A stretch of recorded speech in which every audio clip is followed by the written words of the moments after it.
araw ng Friday dito sa Oman. So, nag-decide ako lumabas para makapag-grocery ng aking mga stocks at mga kakainin. So, ito, sobrang init po niyan mga kabayan.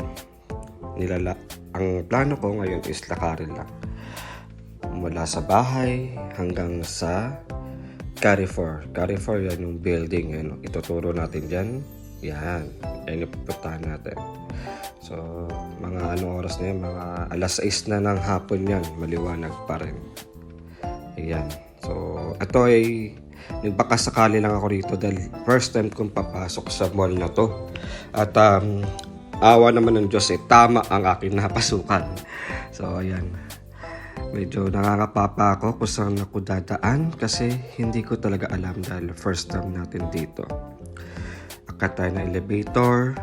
Escalator pala. Escalator. So, tingin-tingin ng paligid para makabisado natin yung daraanan. This time, nakita ko na yung Carrefour. Andito lang siya sa gilid.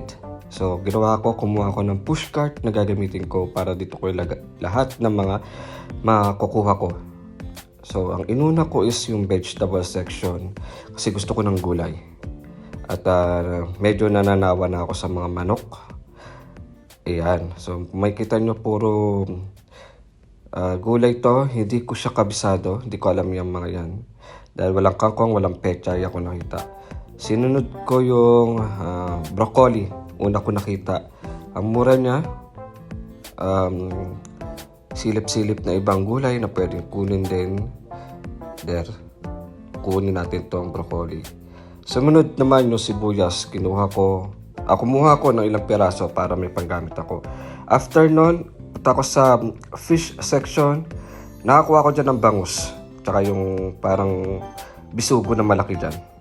Next naman, nakakuha ko ng beef with bones. So, baka magkaldereta ako or nilaga. Next is yung chicken samosa. Naintriga ko rito kung ano ba talaga yung lasa. 110 baisa lang siya. So, kumuha ko ng 4 na piraso. Kasama niya, kinuha ko na din yung noodles. And dito ako ngayon sa section ng Philippines, no? Yan, mga Philippine product. So, okay na okay. Then, ito yung mga napamili ko. Punta tayo sa best part, yung bayaran. So, wala nyo nga kung magkano ang nabayaran natin dito. Ilang Omani Real. Pero okay lang, goods lang. Kasi, para sa akin naman yan, stock ko at mga maluluto at mga kain ko. May babaunin na ako sa araw-araw kong trabaho.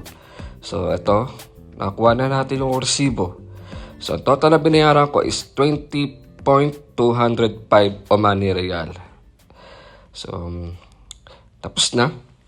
Hanap tayo pabalik o palabas ng mall.